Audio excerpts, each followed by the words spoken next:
masuk hari ini ya. Dan alasannya kenapa? Dava Muhammad Afan. Hadir Bu. Fandi Nurfatur Royan. Hadir.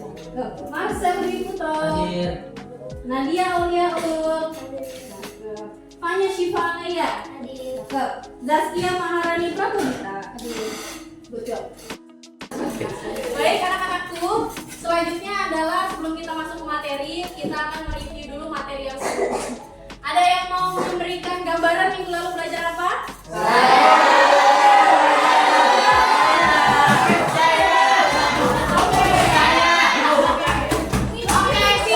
Silahkan Mas Rafki yang bisa memberikan gambaran pembelajaran minggu lalu. Baik, selanjutnya Mas Rafki memberikan review tentang materi sebelumnya.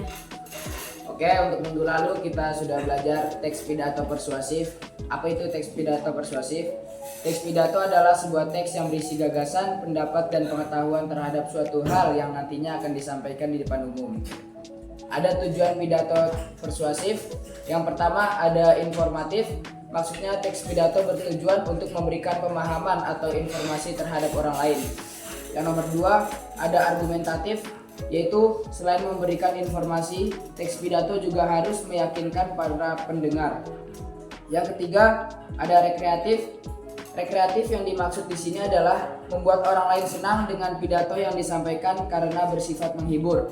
Dan keempat ada persuasif, yaitu teks pidato bertujuan untuk memberikan pengaruh pada orang lain agar bersedia mengikuti kemauan yang diinginkan oleh orator atau orang yang berpidato.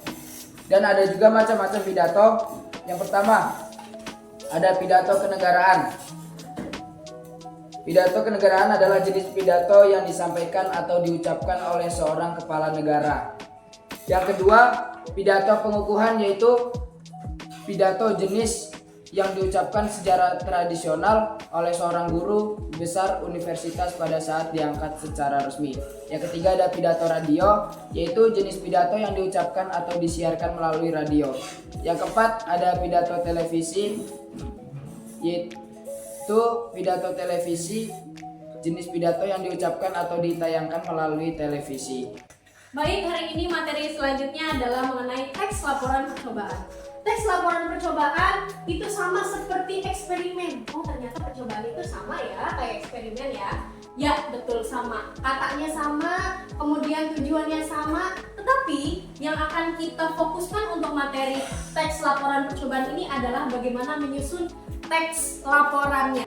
Bukan seberapa eksperimennya bisa berhasil atau tidak, tapi bagaimana cara kita menyusun. Ya, mudah-mudahan nanti di akhir kita bisa melakukan percobaan dan juga bisa membuat presentasi dari struktur yang nanti akan kita pelajari ya. Selanjutnya untuk teks laporan percobaan itu sama dengan teks eksperimen ya anak-anak ya. Kemudian eksperimen itu ada dua hal, tujuannya untuk apa? Satu, menguji. Dua, membuktikan. Nah, tujuan eksperimen adalah untuk menguji benar atau tidak, berhasil atau tidak. Bahkan di dalam penelitian pun hasil laporan teks percobaan itu bisa diperjualbelikan. Karena tadi, benar nggak sih sebenarnya pengganti barang-barang tersebut untuk misalnya listrik atau barang-barang yang tidak bisa didaur ulang. Misalnya kentang bisa menghasilkan listrik ketika kita colokkan dengan beberapa kabel. Pengganti misalnya karena listriknya mati, kemudian kita di malam hari bohlamnya harus hidup, kentang satu-satunya yang ada di rumah kentang, nah, kita bisa menggunakan kentang itu sebagai media untuk menyalakan listrik atau menyalakan lampu. Selanjutnya adalah membuktikan benar nggak kentang itu menghasilkan listrik. Itu yang harus kita coba. Di dalam eksperimen selain menguji juga membuktikan. Jadi di sini sah. Kemudian ada ciri-cirinya. Ciri-cirinya dari teks laporan percobaan adalah fakta. Ini berdasarkan realitas fakta apa adanya. Kalau memang si kentang itu tidak berhasil menyalakan lampu, bilang tidak berhasil hasilnya. Tapi kalau misalnya si kentang ini bisa menyalakan lampu, bilang juga berarti bisa menyalakan lampu dengan lingkup atau wattnya, daya terangnya yang tidak maksimal misalnya. Berarti harus sesuai dengan realitas, berhasil atau tidak tetap harus dijelaskan. Kemudian lengkap, sesuai dengan prosedur yang nanti akan kita pelajari, mulai dari nanti ada pendahuluan, kemudian juga ada tujuan, ada landasan teori, kemudian juga ada alat bahan, ada langkah-langkah, hasil dan kesimpulan nanti yang harus kita jelaskan secara lengkap supaya nanti ketika orang lain melakukan eksperimen apakah sama-sama berhasil atau enggak. Itu di situ harus lengkap. Terakhir, objektif harus sesuai dengan apa adanya yang ada di situ. Objektif itu barangnya ada, ternyata pas dinyalain pakai kentang A, ternyata nyalanya maksimal ya. Kok pakai kentang yang agak-agak busuk nyalanya nggak maksimal? Berarti apakah ada sesuatu yang ada di dalam kentang? Nah itu nanti sesuai dengan objektifnya.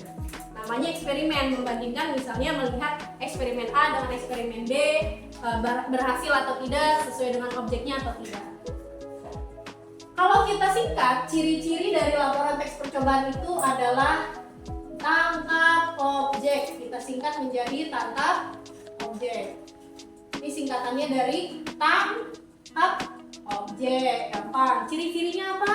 Tangkap objek. Selesai. Gampang banget ya ternyata teks laporan percobaan.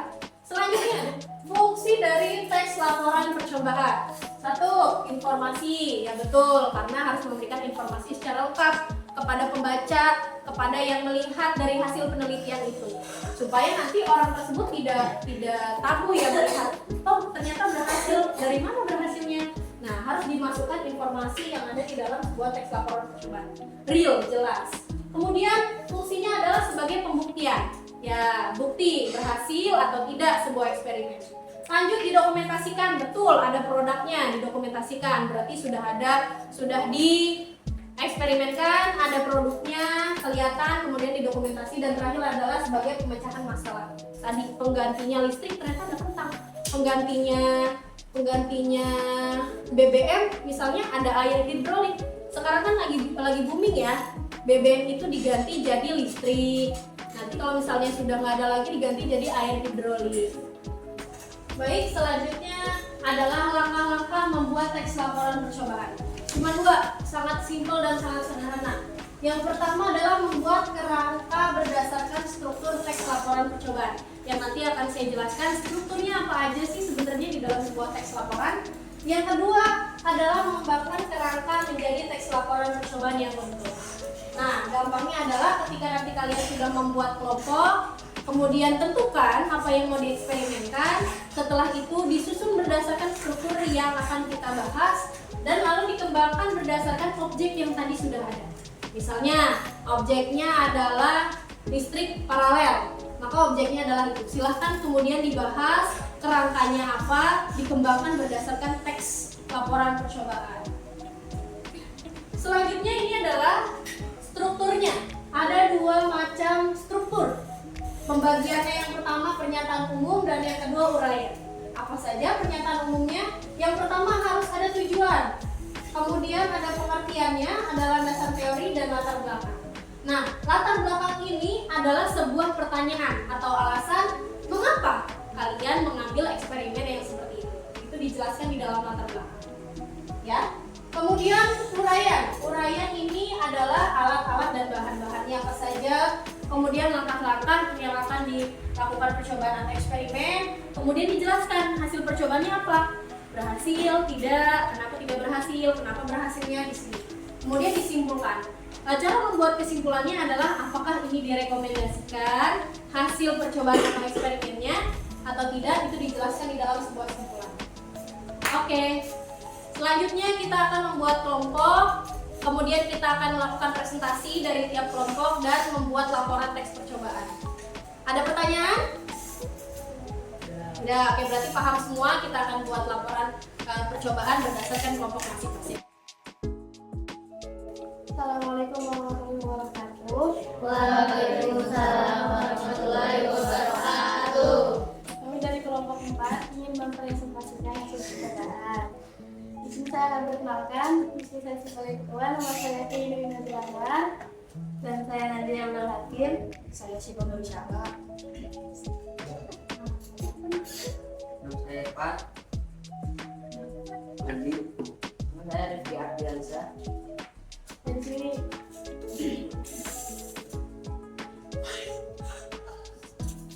tes laporan percobaan speaker kardus sederhana. Tujuan: speaker kardus sederhana dibuat sebagai pengganti speaker profesional yang mahal. Speaker kardus ini bisa dijadikan opsi pengolah suara tanpa modal atau terbuat dari daur ulang mana yang bekas. Pengertian: pengarah suara atau penyuara bahasa Inggris loudspeaker speaker adalah transducer yang mengubah sinyal elektrik ke frekuensi suara melalui penggetaran komponen yang berbentuk membran untuk menggetarkan udara sehingga terjadilah gelombang suara yang terdengar sampai gendang telinga dan dapat didengar sebagai suara. Landasan teori: sistem pada pengeras suara adalah suatu komponen yang mengubah kode sinyal elektronik terakhir menjadi gerakan mekanik. Dalam penyimpanan suara pada kepingan CD, pita magnetik dari tape dan kepingan DVD, suara dapat direproduksi oleh pengeras suara yang dapat mengeluarkan suara. Pengeras suara adalah sebuah teknologi yang juga memberikan dampak sangat besar terhadap banyak budaya di berbagai negara. Latar belakang: speaker kardus sederhana kami milih sebagai bentuk kreativitas dan juga memiliki daya jual dengan harga yang lebih terjangkau.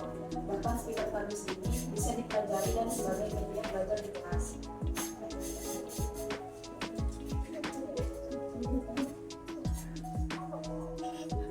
Alat dan bahannya: lem tembak, kertas, HVS, spidol, dan penggaris. Kardus bekas, gunting, cutter, lem superglue, magnet bekas, amplifier, dan tembaga bekas.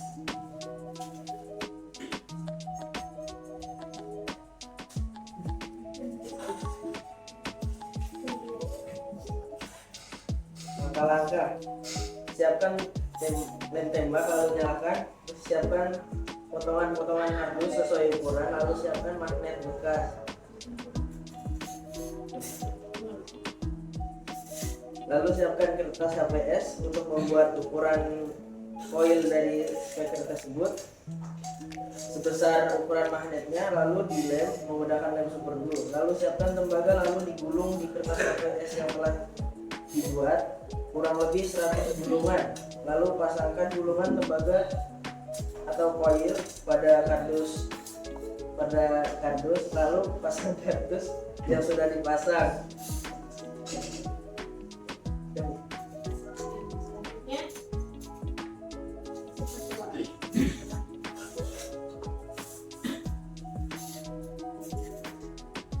Setelah melakukan percobaan ini, kita dapat menggunakan speaker ini untuk mendengarkan lagu, merotal, sekaligus menjadi kegiatan yang unik dan dapat memanfaatkan barang yang sudah tidak terpakai.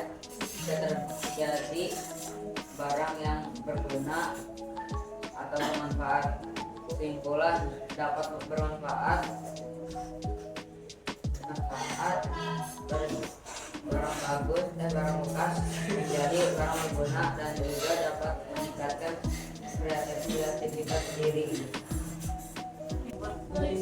Baik, setelah tempat ditutup. Beri tepuk tangan sekali lagi.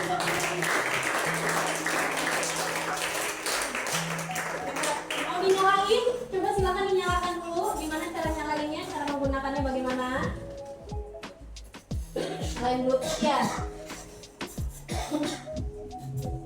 Pak, udah dicoba berhasil apa enggak?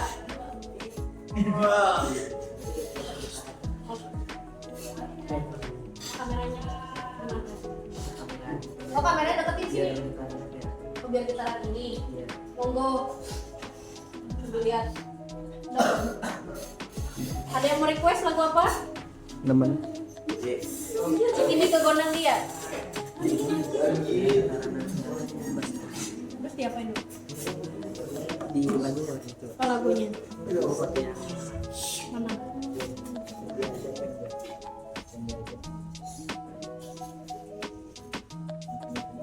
Bas.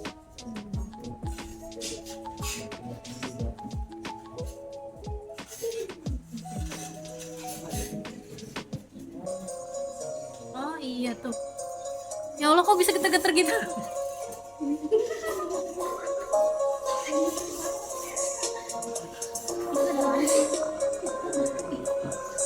Keren, hebat. Kok bisa geter ya? Basel. Oh, bassnya.